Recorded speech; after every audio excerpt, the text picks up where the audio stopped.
Hi everyone, and welcome to my meeting on Pluto opposite its own North Node in Cancer, which is actually taking place today, 23rd of March 2017. Pluto symbolises the radical transformation of consciousness and the force of regeneration. Its role is the transformer. The glyph of Pluto shows the semicircle of the soul above the cross of matter, and above these two is the circle of spirit. The energy of the spirit descends through the soul into matter, causing change in the crystallized energy. In the reverse process, the interaction of man with his environment produces an awakening of consciousness within his soul, resulting in personal evolution and, on a wider level, collective evolution of the human race. In mythology, Pluto is associated with Hades, lord of the underworld. Metamorphosis. Pluto, in its role as the transformer, brings about the end of one form so that another form may be brought to life. This process can be seen all around us in the cycles of the seasons, in the change from caterpillar to butterfly, and the snake shedding its skin so that it can continue to grow. While Uranus shatters form in a flash of lightning and Neptune slowly dissolves it, Pluto penetrates to the core of an object and permanently transforms it. The Plutonian process is irreversible. The butterfly cannot return to being a caterpillar, so the person who undergoes a Plutonian experience emerges as a fundamentally different person who will never be the same again. Pluto is strictly impersonal. It is ruthless and absolutely just in terms of a law which often transcends our limited understanding and may seem cruel. Pluto relates the ego to a greater center of being, part conscious, part unconscious. It leads to what Jung called the self, the totality of being. It symbolizes the final stage of the process of individuation. Pluto in Capricorn transit 2008 to 2024. The transit of Pluto in Capricorn is a time in which humans are being taught the responsibilities and consequences for all prior choices and actions as they move into the future. Capricorn reality check.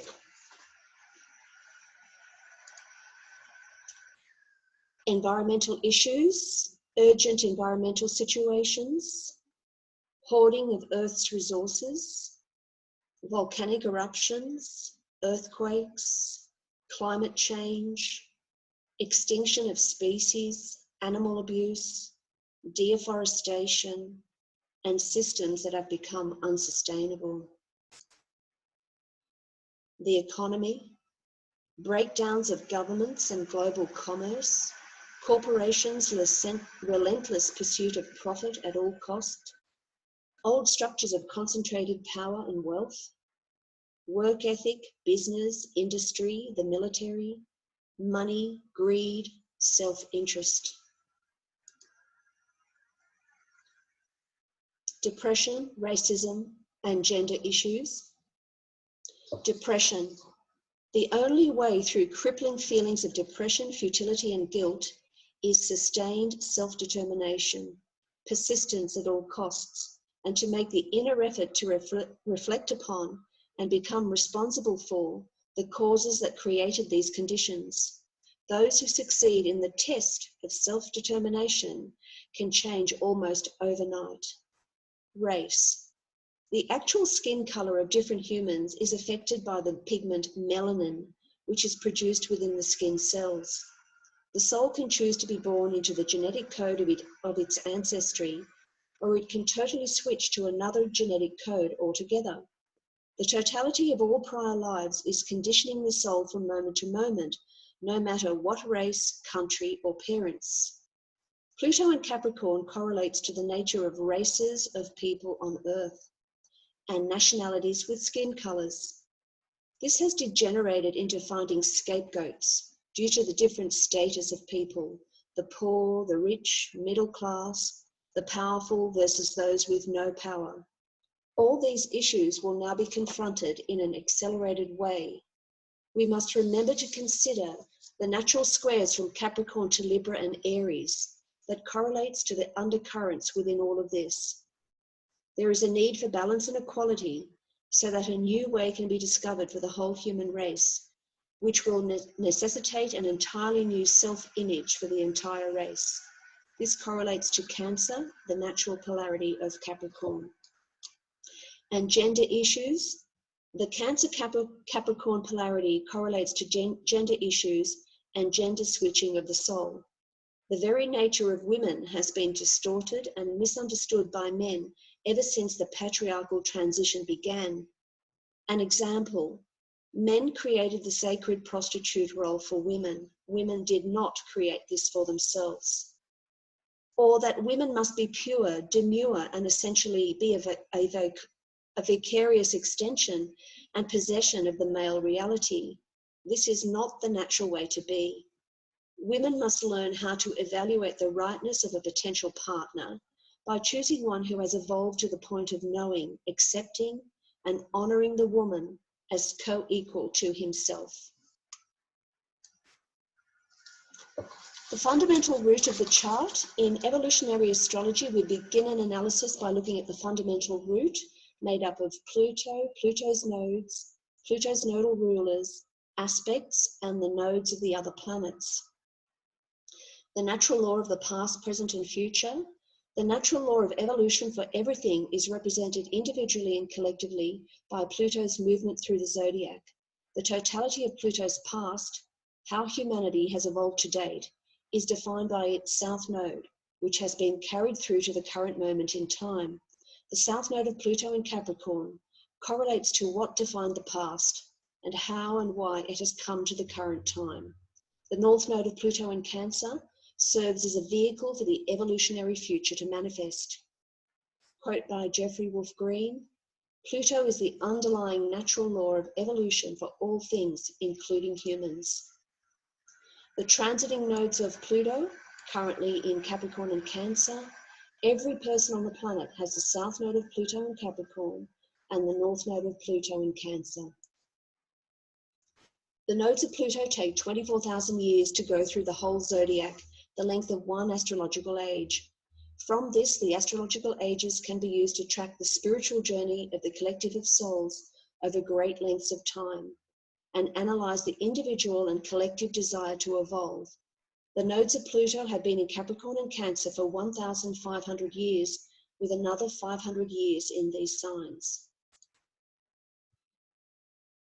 The 1,000-year transition from the matriarchy to the patriarchy took place at the end of the Capricorn sub-age of the age of Cancer, about 8,000 years ago. At that time, suppression and violation of natural laws led to distortions of all kinds, including the distortion of the natural woman. Planetary nodes for everyone. When natal planets conjunct the planetary nodes, it means that the nature of those astrological ages and their sub-ages have been directly experienced by the soul and are conditioning the soul's consciousness in the current life. Pluto opposes its own north node today. This is the first time humanity has experienced this opposition since the discovery of Pluto in 1930. We can see here that Pluto, transiting Pluto, is at 19 Capricorn 12, and the north node of Pluto is at 19 Cancer 12 degrees. Hotspots on the geodetic world map. The Pluto and Capricorn transit hotspots are East Coast USA, South America. The other hotspots correlate to the natural cardinal cross. Pluto was discovered by American astronomer Clyde Tombaugh in 1930. The discovery chart shows Pluto at 18 degrees Cancer retrograde, south node of Pluto at 20 degrees Capricorn, north node of Pluto at 18 degrees Cancer. Note the repeating themes. 85 years later, it's interesting to note that 85 years is the length of a Uranus cycle. Uranus is in Aries in both charts. The flyby of Pluto, which took place on 14 July 2015, Pluto was at 14 degrees Capricorn, south node of Pluto at 20 degrees Capricorn, north node of Pluto at 20 degrees Cancer, And note the repeating themes once again. The repeating themes in both charts, we notice the repeating trilogy of Scorpio and Pluto, soul, metamorphosis, Capricorn and Saturn, structure of consciousness, reality, Cancer and the moon, self-image and security.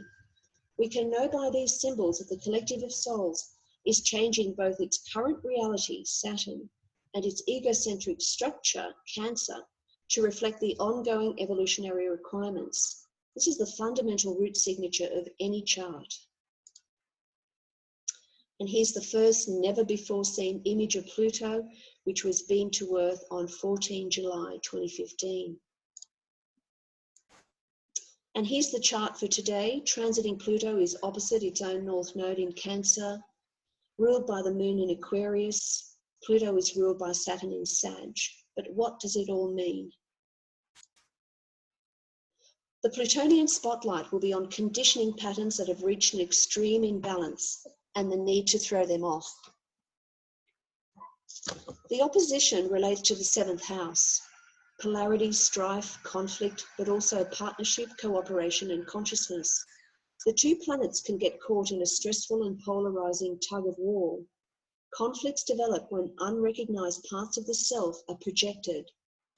Projection of one side occurs when the person takes a position in one planet's energy and then sees the opposite planet's energy in other people and situations. The more we learn to embrace both planets within ourselves, the more those energies will balance rather than fight each other. Growth in consciousness results when the projected parts are recognized and integrated. This process is awareness. Throwing off imbalances will enable a powerful forward momentum through reaching a balanced state of giving and receiving, developing emotional security from within, integrating the natural masculine and feminine within ourselves, and meeting others halfway. We will become aware of our social identity and obligations to the collective as we experience a powerful forward thrust into the social sphere. Pluto's ruler will be Saturn at 28 degrees Sagittarius, conjunct the galactic center, bringing an intense maturation process that will focus on nature and the natural world. 28 degrees Sagittarius correlates to daemon souls, those who are utterly unified with nature, especially animals and plants, and who are helping humanity return to a state of balance within natural laws. We will very clearly see, once again, how the present patriarchal orientation has led to the environmental devastation of the planet and its many species. This transit will present us with a challenge to move beyond the past, Saturn, beyond the patriarchal orientation of conformity to distorted beliefs and a distorted reality, the most prevalent being those of invented religions and their rights and wrongs, and to discard distorted beliefs and delusions so that a natural knowing and alignment with natural laws can be restored. The evolutionary requirement to reach out to others will stretch the yin energies and induce insecurity. This may cause the soul to retreat back to the unconsciousness of the past, yet the evolutionary momentum will challenge or force new dynamics to be born. It will be an evolutionary necessity to take responsibility for what we have created in the past, to express a mature, disciplined, and responsible social role, to become emotionally self-secure, and to evolve the self-image to reflect our true role as nurturers and preservers of each other and the planet, our spiritual mother. Here are the dates for Pluto opposite the north node of Pluto. The first one takes place today. Then we have the retrograde Pluto taking place on the 9th of May. The next opposition will be the 5th of February 2018, then the 1st of July 2018, followed by the 5th of January 2019, 13 August 2019, 2nd of December 2019. In 2020, Pluto moves ahead in its journey through Capricorn, while Pluto's nodes stay around 20 degrees Capricorn and Cancer. So this chart is the transiting Pluto conjunct the south node of Pluto in Capricorn. This will take place on the 23rd of October 2018. Pluto will be ruled by Saturn in Capricorn. Note also that Pluto will be conjunct the south node of Saturn. The quest of every soul. The return of the goddess will not only signal a new self-image of emotional security from within for each soul, but will have the potential to bring balance and healing to our relationships. As the patriarchy loses its potency and death grip, in its wake is a slow return to the divine mother, to the female yin creating principle that brings caring, sharing, and nurturing to self, others, and to Mother Earth, thus restoring our planetary family. Changing our self-image means moving away from extreme masculine energy. However, we don't want to create an egocentric feminine either. Rather, we want to move toward an emerging consciousness that is world-centric in orientation in order to bring transcendence and balance. This correlates to the nodes of Pluto advancing into Leo and Aquarius in 500 years' time during the age of Aquarius. True nature of compassion. Our collective group of souls is learning how to live in absolute balance with natural laws and nature. We are returning to matriarchal principles by realigning with the true self-image of what it means to live in harmony with the earth, our home and spiritual mother. From a solid foundation, Capricorn, of self-empowerment, self-authority, and self-discipline, we will actualize enhanced management of the ego, Cancer, that will bring inner security and a new self-image. All creation emanates from the feminine, the womb, and as each soul slowly feminizes, will give birth to its true nature of compassion and devotional love. And here's our last slide, the transiting Pluto opposite the north node of Pluto in Cancer, the exact hit taking place today, 23 March 2017. So let's discuss group participation. Welcome. So I'm going to give my voice a little bit of a rest. Any comments or questions? Wonderful as always. Yes, Thank you. definitely. I had a thought that just popped in my mind as you were talking.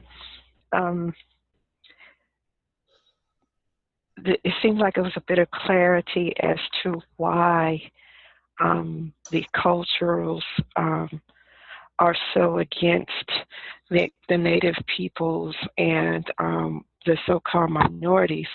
And I just thought about it from the bit that I know about them, that they are those cultures that are somewhat, quite, well, actually not somewhat, but quite matriarchal and close to the earth. So that's why, maybe that's why we're having,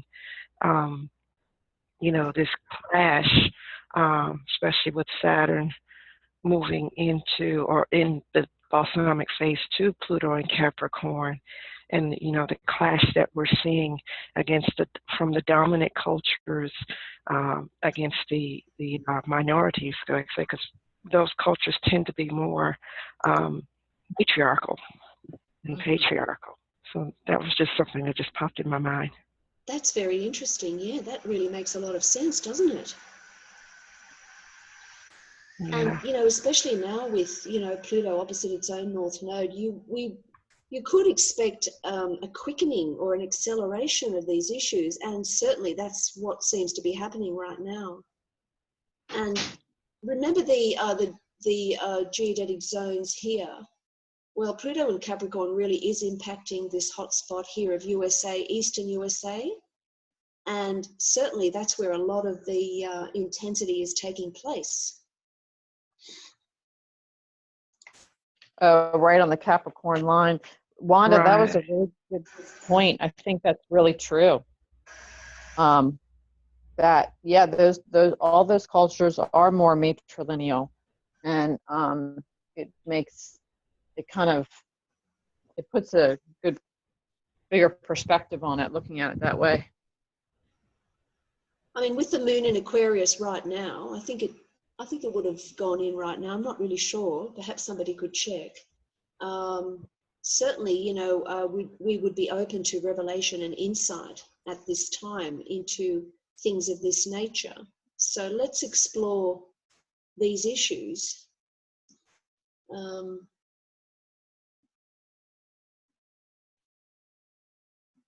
Interesting that the moon in Aquarius is ruled by Uranus in Aries. So it's bringing in the yang energies there.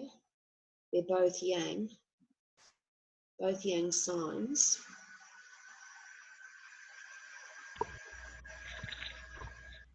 Yeah, the moon is in Aquarius. It's actually sextile my sun.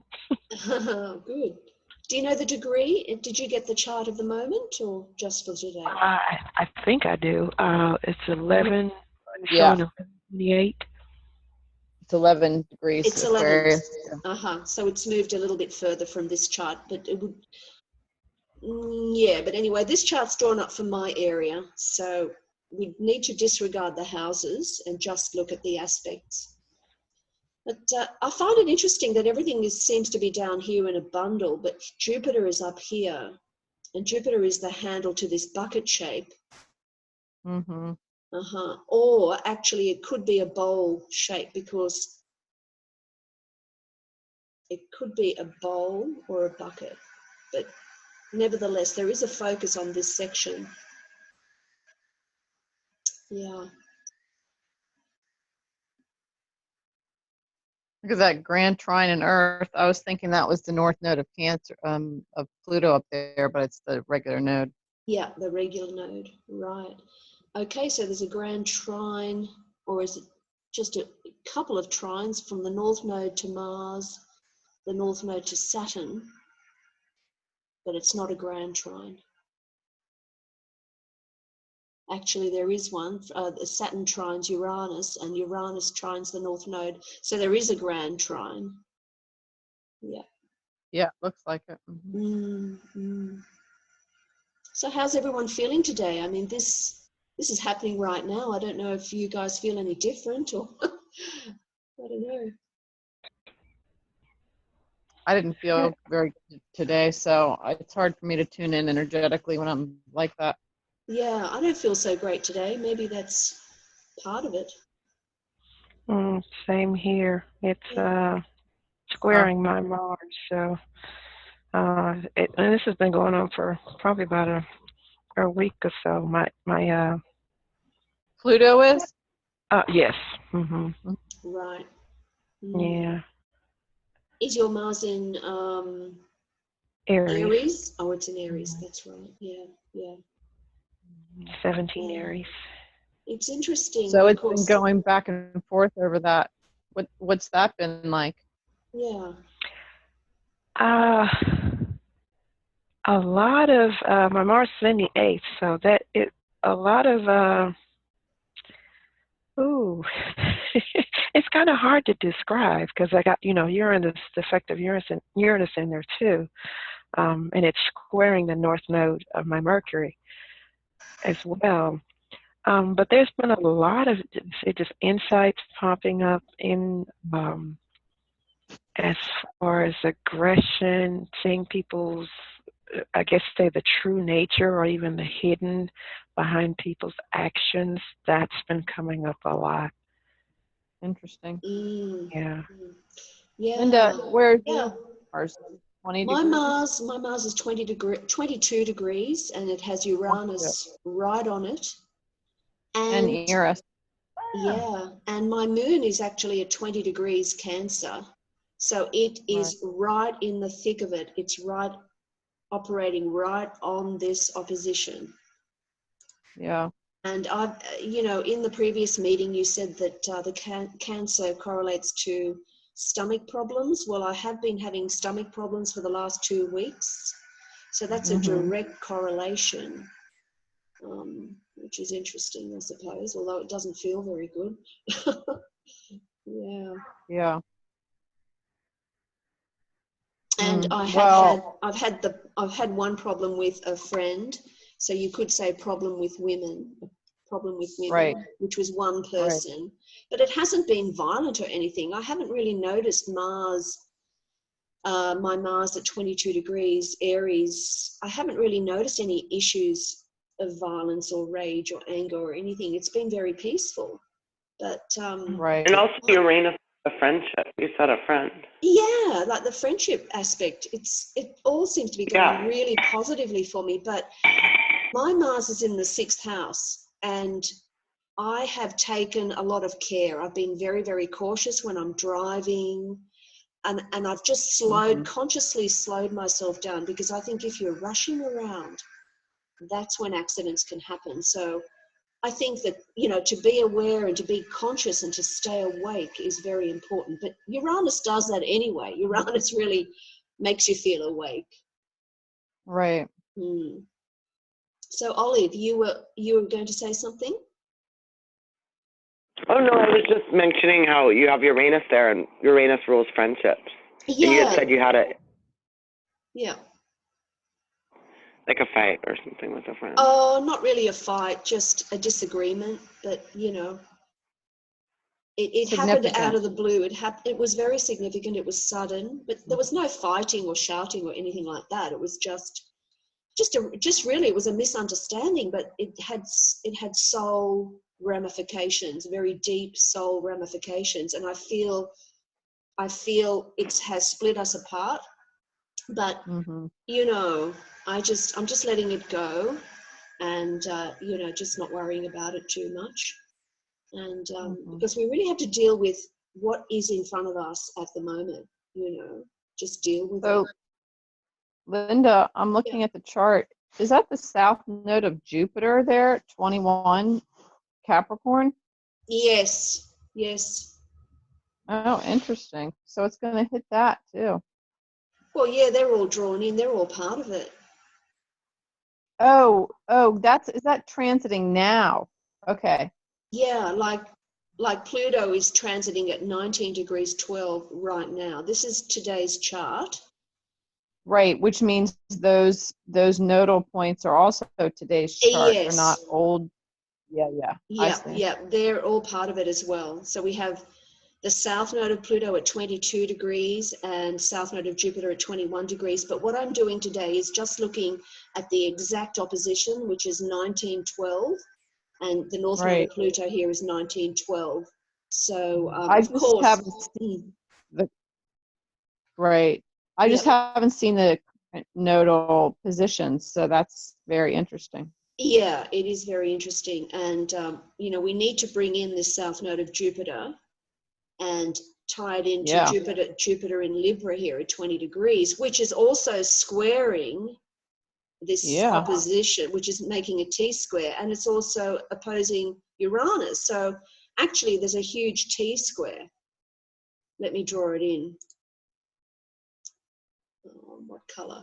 What about that one? So we've got that there, and we've got this one here. Oops. Again. Oops. Sorry. And look at that, the north node of Mercury is exactly where Venus started her retrograde. Okay, let's have a look. The north node of Mercury. Oh, yes, that's interesting. Yes.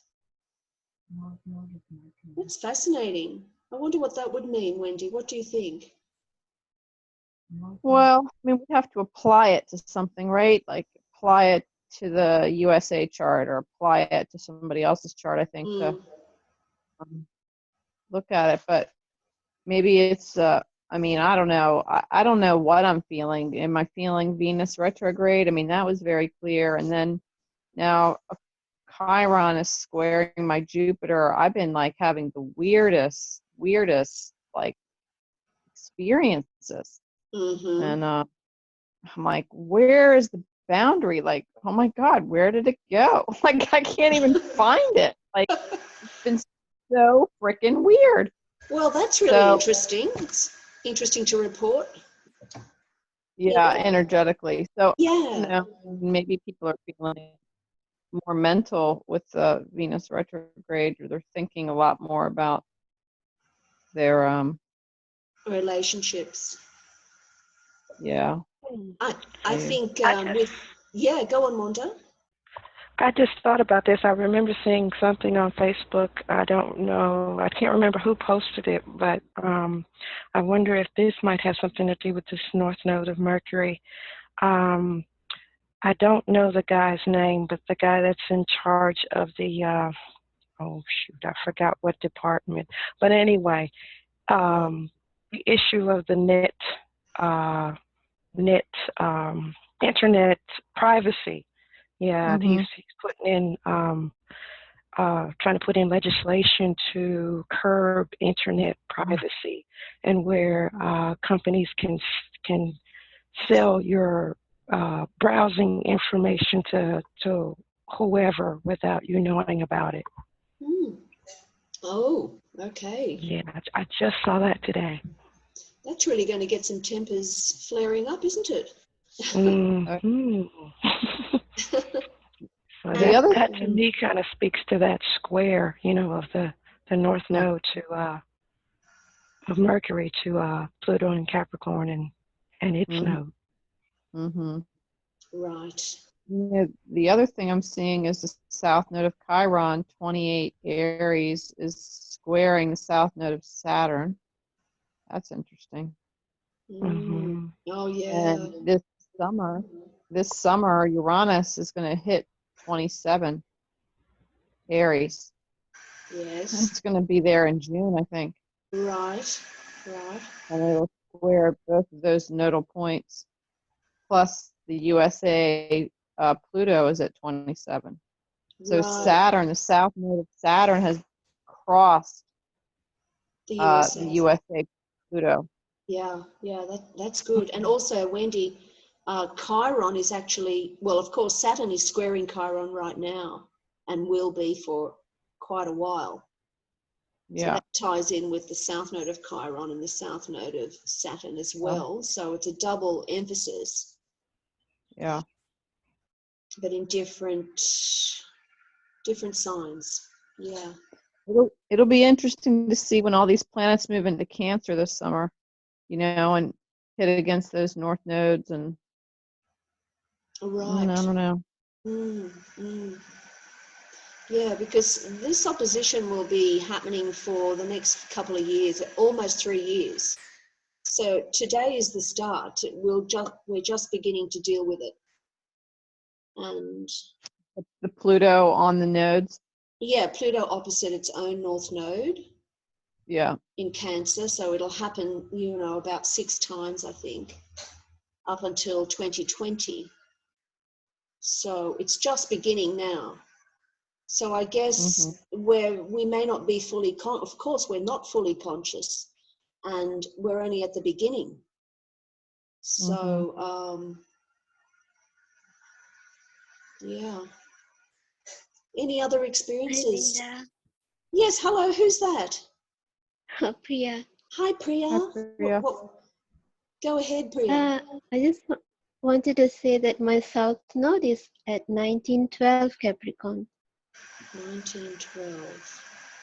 Really? Yeah. Are you feeling this now? What are you feeling? Anything different? I've been feeling this for quite some time, like wanting to break free.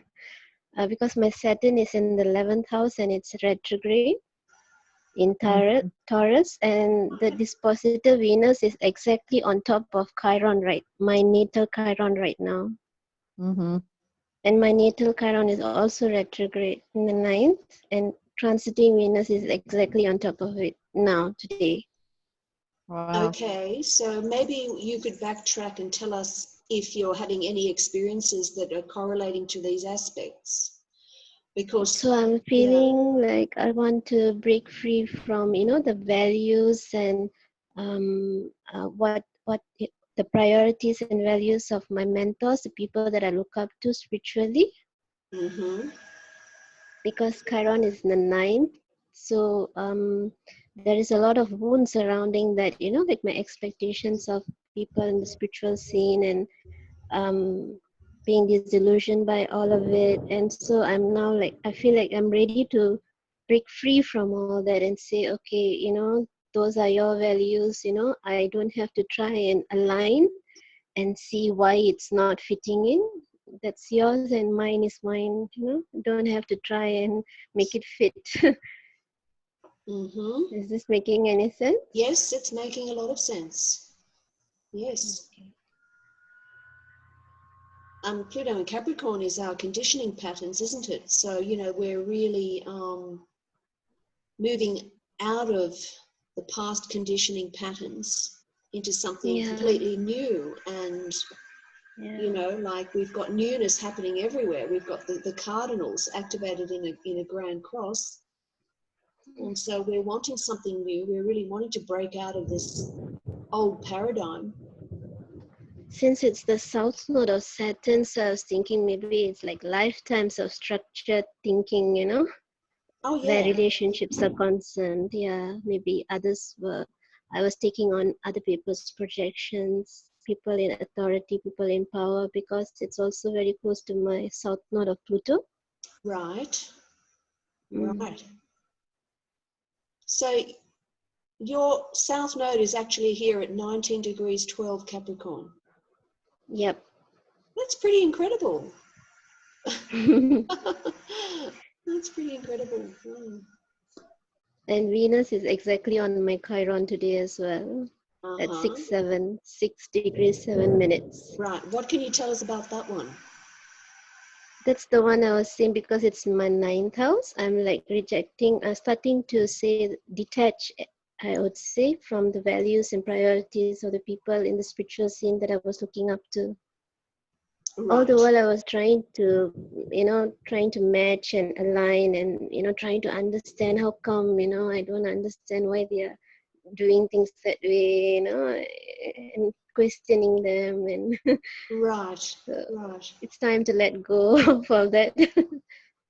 Do you have like, you know, like, are you aware of the natural laws operating within yourself? Like, you know, the natural part of yourself that doesn't have to really struggle to you just know the answer?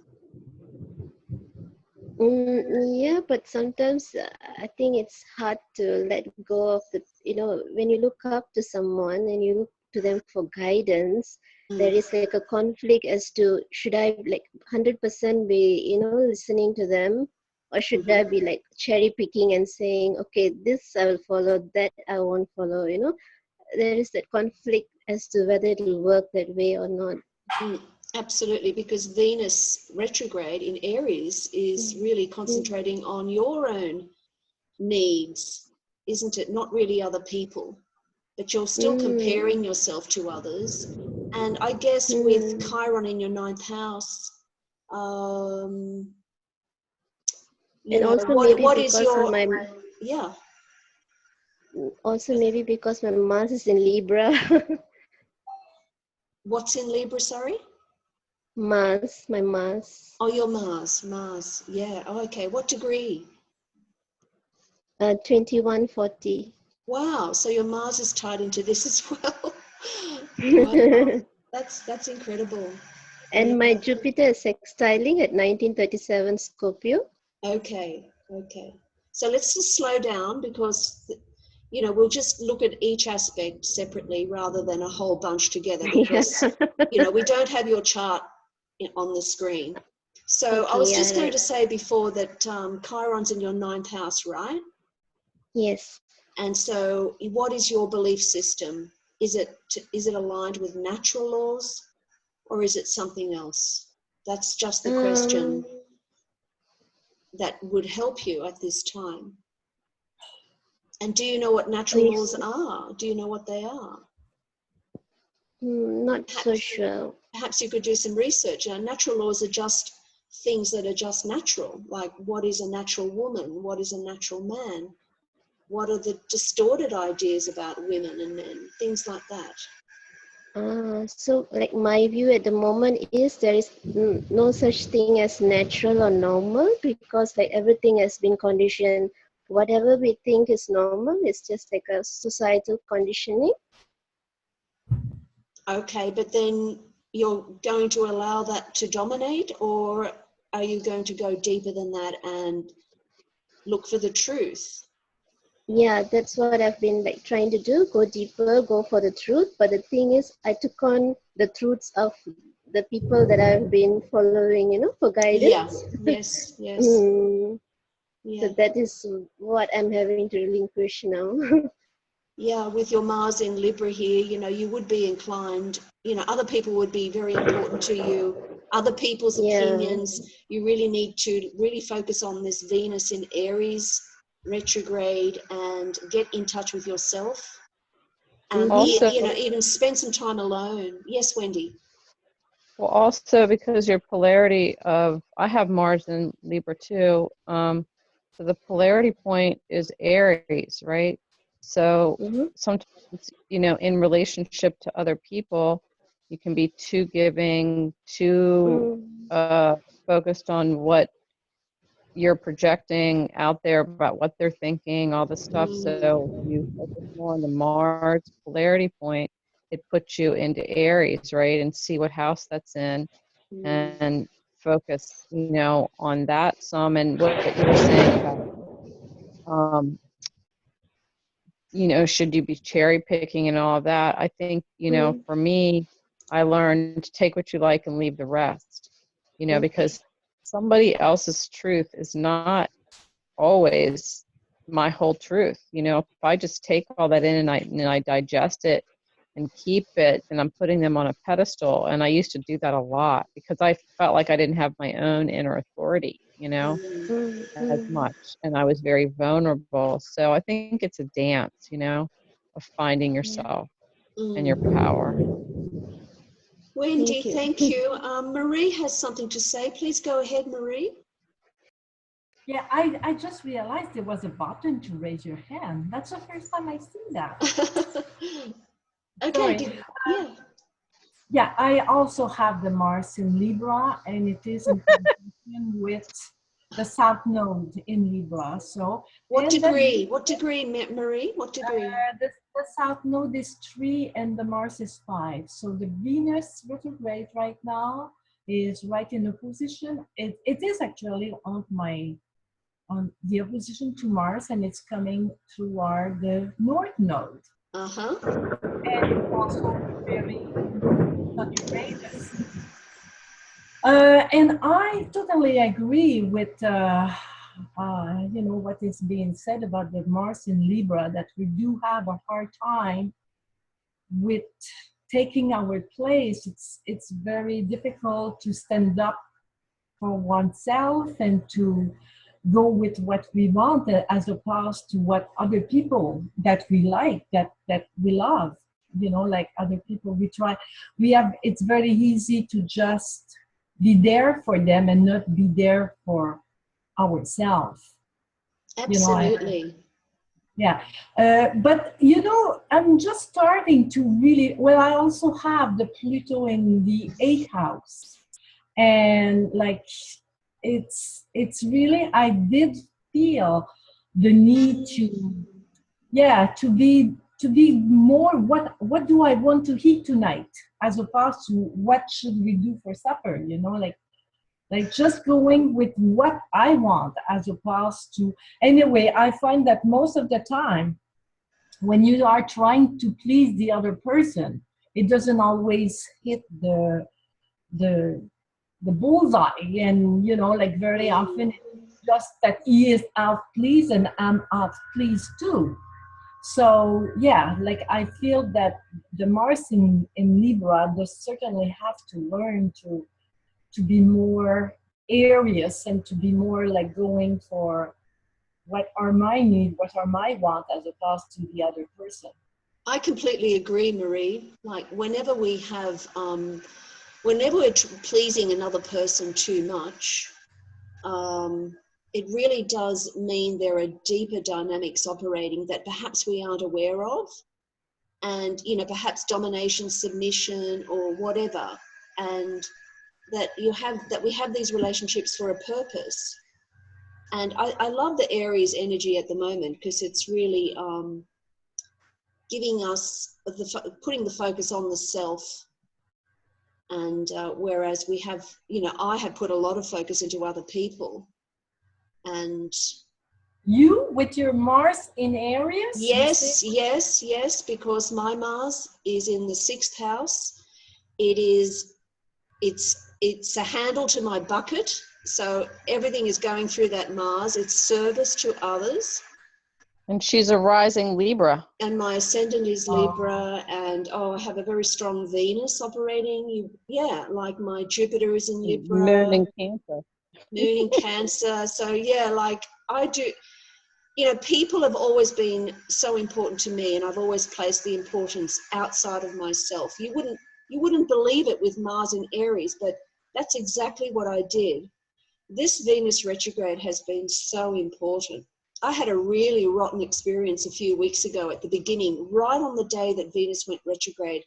That's when I had this experience with this friend, but I'm thankful for it because it's really allowed me to see the dynamics operating between us, and it wasn't simple. It was very complicated, but I think I had pushed them down. There were a lot of them were very unconscious, but actually I was aware of a lot of them as well. But I needed this cataclysmic experience to just, you know, I needed this volcano to blow. Do you know what I mean? For change to take place. Linda, Yeah. I have Mars in Libra too.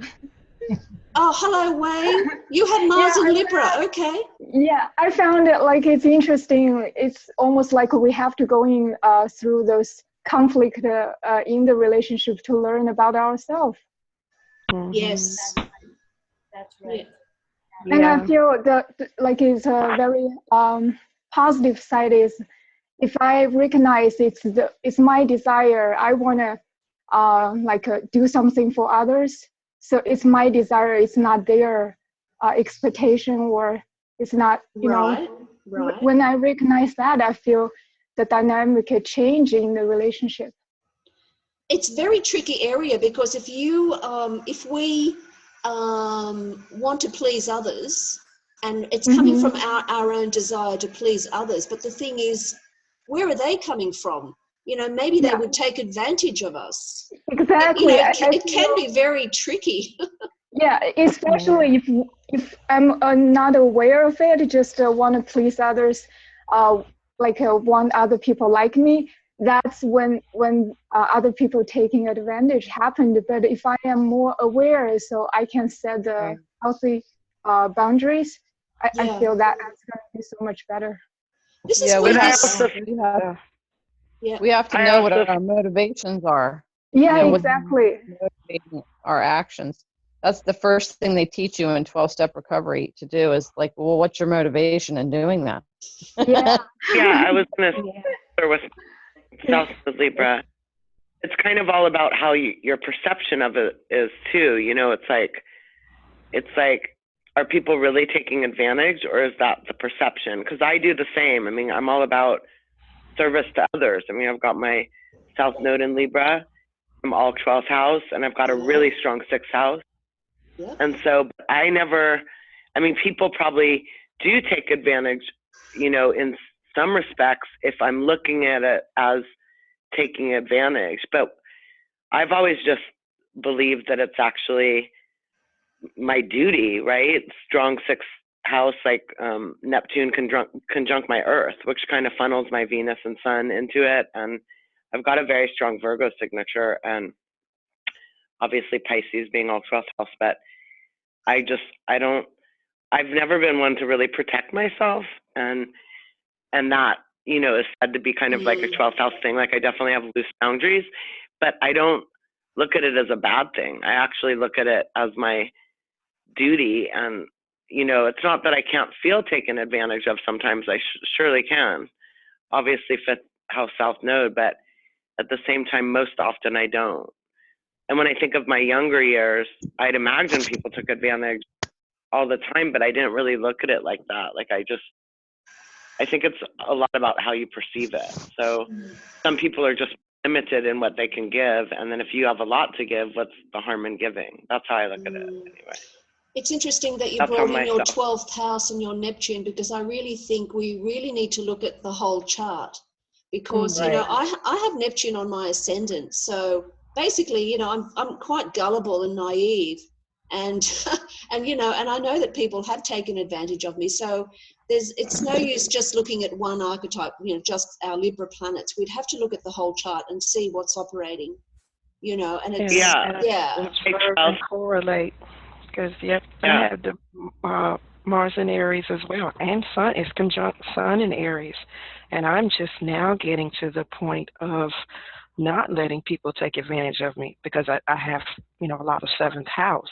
So you can't just automatically assume just because somebody's got Mars in Aries, you know, that they're bombastic and run all over everybody, because they may be here to learn how to stand up for themselves. And that's why they, you know, decided to incarnate with that Mars in Aries. Yes. Well, I have because it's always go on. I was just going to say, it's also yeah.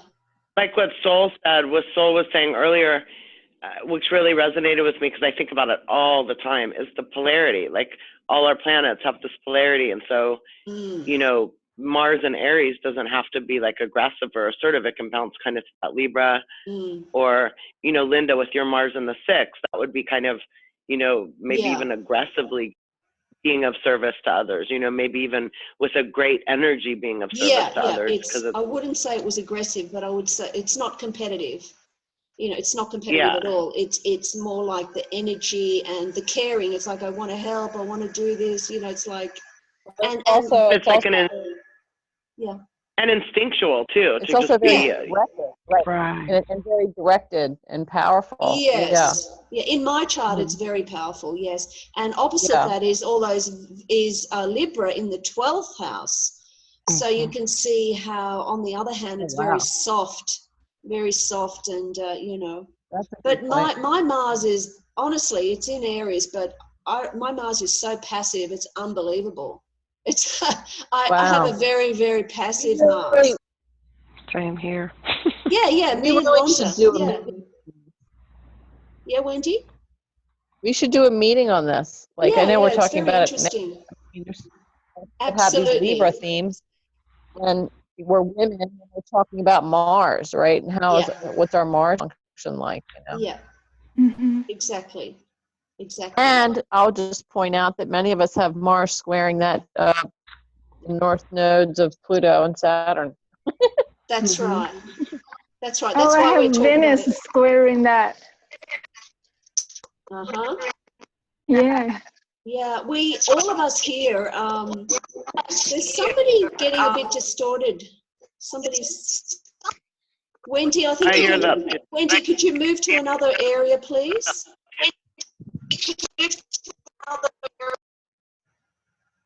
Right, okay, she'll just move somewhere else. Does anyone else have any comments? Yes, questions? I was going to say that usually if the Mars doesn't find its own expression, that it can lead to problem with your health.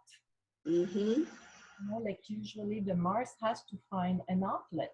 Or it could be in reverse. If you work too much, that could affect your health as well. That's true. I love Mars. I just love the planet Mars. Like, it's so important. Yeah, to get things done. Exactly. Hey, Linda, I have a question about Pluto's node. Yes. Like, I was thinking, you know, it's staying in Capricorn for so long, and, you know, it's going to be in our chart in a certain house, but we all have past lives, so it's going to be different houses. So when the Pluto's node in a certain house in personal chart, how does it affect this lifetime, or? Yes, absolutely. Okay. Well, in this lifetime, it would be an intense focus on those houses in this lifetime, an intense focus on evolution and change. So maybe we could all share where the nodes of Pluto are in our charts. And for me, they're in the 3rd and the 9th house. So Pluto is in my 3rd house, transiting Pluto, and you know, the area of learning and teaching and information and the mind. and also the 9th house is philosophy, natural law. This is a huge, huge area of my life. It's active. It's really lighting up, and it has been lit up for, since 2008, when Pluto went into Capricorn. There's been a huge focus. What about you, Wei? Where's Pluto for you? What house? Oh yeah, the South Node of Pluto is in 12th house. So right. I just wonder, like, I see many charts like they have empty house, but Pluto is in Pluto's nose in that house, and when the Pluto transiting in Capricorn, seems that area just has been awakened for them. So how has it been awakened for you in the 12th house? Have you been able to, have any experiences there that correlate to that? Yeah, I think it's of course it's the spiritual lighting, and I feel like the intuition has been, like I have been learning how to connecting with that intuition within my soul. Yeah. Have you 12th house, it's really hard to to express what's the experience. I mean, the 12th house can be one of the strongest houses, but it can feel very weak. So perhaps have you felt that in your soul you've been taken advantage of or victimized, or perhaps you've allowed yourself to become a victim or something like that? Yeah, it's more like, because it's in Capricorn, it's almost like I recognize because of my soul's past choices, I have been like both victim and maybe misuse the power to hurt other people, and that's that decision leading to those victim lifetime. So it's more like realize my own responsibility of that. Absolutely. That trauma. Yeah. And a good way to evolve those energies is through the 6th house work. Working with women and nurturing and health. Wendy. Wendy, go ahead. Yeah, I all that way makes me really think about it on a deeper level, and I think that's really good. Pluto in the 12th is really intuitive, really strong.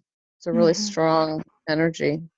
Right. Yeah, it's like in some of my dream, I started to talk to other people's soul. That's really weird.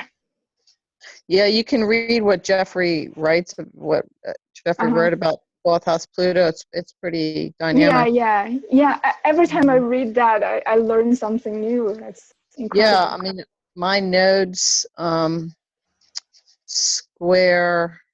Well, I have the North Node in the 12th, and Pluto squares it, and so I can definitely feel like a Pluto 12th house person. It's quite the art energetically how to dance with that one. And I also feel that, with this Pluto opposing its own North Node, the opposition is where there is an evolutionary requirement to come out of our narcissistic past and to then share ourselves with others, cooperate with others. And in terms of Capricorn, Cancer, it's to take our social role out into the world. What is our social role? How can we help others? And to align ourselves with natural laws of caring, sharing, inclusion. So with Cancer, it really has to be caring and nurturing. It can't be self-interest. So this is the basic, this is the bottom line. Yeah, you just reminded me that's a huge change for me too, since Pluto transiting Capricorn. Because before I was really masculine, like I would think power would be very masculine, and through the Pluto transiting the opposite, the Pluto's North Node, I really, it's like the feminine part is awakening within my soul. Another very interesting thing is that as the soul evolves into the first stage spiritual, the anima and the animus start to integrate. And this is reflected in the face becoming both masculine and feminine. So for an androgynous, an androgynous, they look both equally male and female. So that's an important thing to understand in terms of gender issues, because Cancer Capricorn does correlate to gender issues. Yeah. Yeah. Yeah. What do you think about like a soul kind of without a gender, signature? It's like neither men or women. Because I always feel I'm like not man or women. I think that's just androgynous, and I think, you've probably integrated your anima and animus really well. Mm-hmm. Let me go back to this slide here, which is this one. You can see in the top right-hand corner, we have Marlboro Man and Betty Crocker. Betty Crocker in the kitchen, and this is and this is the conditioning. We were conditioned, what is it? What is a woman's role? Well, this is the woman's role, to be in the kitchen, to do the dishes, Yeah, I think I have just rebel against that, so I refuse to learn cooking. And look at Marlboro Man. He's up there with the horses and the cigarette in his mouth, and he looks so tough and macho, doesn't he? So it's just not about that. So we have been conditioned in every area of life, and we really want to move out of that conditioning that's been happening for 8,000 years. And we want to move towards something that is more natural. Yeah, 8,000 years of it. Yeah. And so, let's express our, the natural feminine and the natural masculine, and perhaps we need a zoom in on that. So we could just right in this moment, when you were talking, Linda, I had this deep image. We could just take this moment and connect deeply with the Cancer great goddess archetype 8,000 years ago. Yes. And the depth of that and the richness of that, and let that flood into our consciousness and, access that to help us move forward too, Because Absolutely. 8,000 years of patriarchy and it's still pretty present. That's like, it can be very daunting if we collapse into it, Absolutely. Thank you for that, Wendy. I could really feel it. I really tuned into something. I mean, it's there available for us right now with this opposition. This is when, we can integrate this into ourselves, integrate the feminine, the true feminine. And so let's embrace her and bring her into our lives. So thank you, Wendy. And thanks, everybody. I think we need to close now. We'll do some more Zoom meetings in the future on the natural man and natural woman, and we'll do some more on Mars. Okay? Yes. Oh, yeah. Excellent. Thank you all so much, and we'll see you at the next meeting. Thanks, Thank Linda. you. Thanks, everybody.